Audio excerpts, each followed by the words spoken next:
প্রতি রাতে ভূত দেখা যায়, এই পুকুর পাড়েই প্রতি রাতে ভূত দেখা যায়। এখন সে ভূতুরে ডোবা পারে, গ্রাম্য ভাষায় যেটাকে ডোবা বলা হয়। আজকে আমি আপনাদেরকে নিয়ে যাচ্ছি একটা 40 বছরেরও পুরনো ভুতুরে ডোবা পাড়ে, যেটা একটা বিলের ভিতরে অবস্থিত, যেখানে প্রতি রাতে ভূত দেখা যায়। এখানে আপনি রাতে কেন, দিনে আসলে আপনার গায়ের লোমগুলো শিরশির করে দাঁড়িয়ে উঠবে। যাচ্ছি সেই বিলের মাঝে যে একটা ডোবা রয়েছে, সেই ডোবা পাড়ে আমি এখন যাচ্ছি।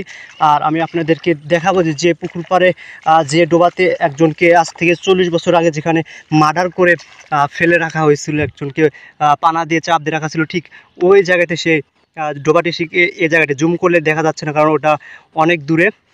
আমি ঠিক আপনাদেরকে সেই জায়গাটি এখন নিয়ে যাচ্ছি। আর একটু গেলে আমি এই ভৌতিক পুকুর পাড়ে আমি পুষবো। এখানে গ্রাম্য ভাষায় এটাকে ডোবা বলে এখানকার সবাই, যে এটা ডোবা।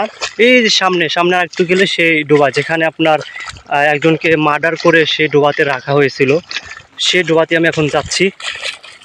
কালো মেঘের নিচে বিলের ভিতরে এই ডোবাটি, গ্রাম্য ভাষায় এটাকে ডোবা বলে। যদিও আমরা এটা পুকুর নামে চিনি, কিন্তু গ্রাম্য ভাষায় এটাকে ডোবা বলে।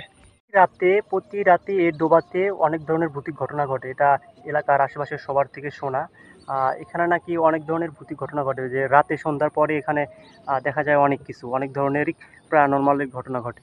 যে জায়গাটা দেখতেছেন, ঠিক এই জায়গায় কেউ একজন রাতে মাছ মারার জন্য আসছিল, এবং ঠিক এই জায়গাতেই আপনার রাতে শোয়ার জন্য ব্যবস্থা করছিল। অর্থাৎ এখানে বিছানা পারছিল, ঠিক আছে। কিন্তু হঠাৎ মাঝরাতে সে দেখে যে তার পায়ের থেকে চাদরটা কীরকম যেন কেউ টানিয়ে নিয়ে যেতেছে, ঠিক আছে। তারপরে সে সাপ দেখছে এখানে, তারপর অনেক ধরনের আশেপাশে অনেক ধরনের আলোও দেখছে সে। তারপরে সে এখানকার ভয় পেয়ে এখান থেকে চলে যায়, কিন্তু এরকম ঘটনা আরও অনেকজনই দেখছে।